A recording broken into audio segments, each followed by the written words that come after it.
እስትንፋስና ሕይወት የተፈጥሮ ተአምር ነው። ሊሆን የማይችል ሆኖ ግመል በመርፌ ቀዳዳ አይነት ዕድል አሸንፈን ነው ከዛሬ ደረሰ።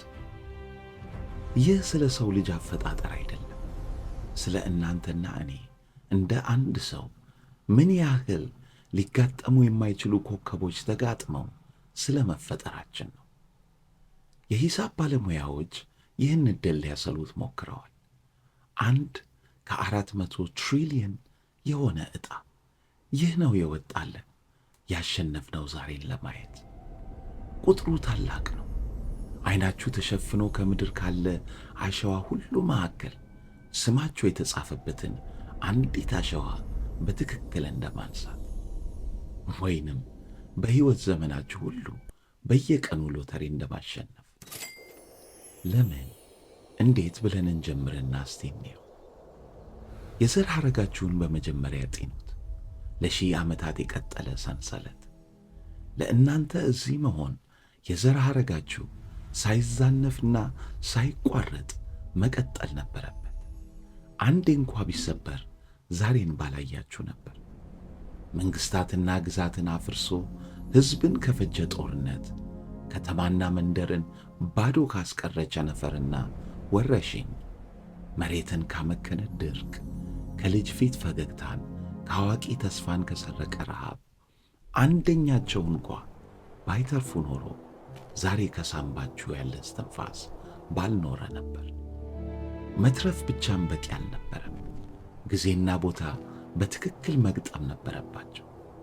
ወደ ግራ ሳይሆን ወደ ቀኝ ማየት፣ ልጅህን ለልጄ መስማማት፣ የተሳካ ጠለፋ፣ ሁሉም በጊዜው መሆን የነበረበት ሆኖ ነው ዛሬ እናንተና እኔ ልናወራ ይበቃል። አረ ይሄ ብቻም በቂ አልነበረም። አሁን የመጨረሻው መጀመሪያ ላይ ነው። ማኅፀን። በሚሊዮን የሚቆጠር ዘር በጨለማ ሕይወትን ፍለጋ ይተራመሳል የራሱን ታሪክ ለመጻፍ። የማኅፀንን ጨለማ ደፍሮ ይሽቀዳደማል ጥሎ ለማለፍ። እኔ ልሁን እኔ።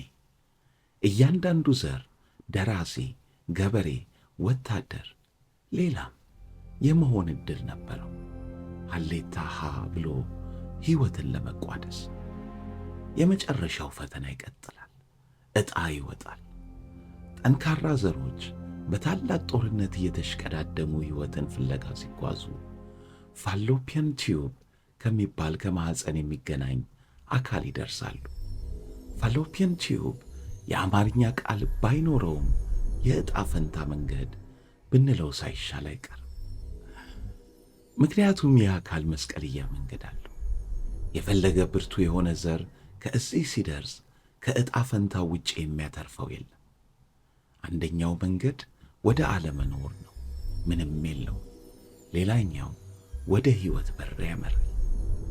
ይህ ነው እንግዲህ ኮከብና ዕጣ ፈንታ ማለት።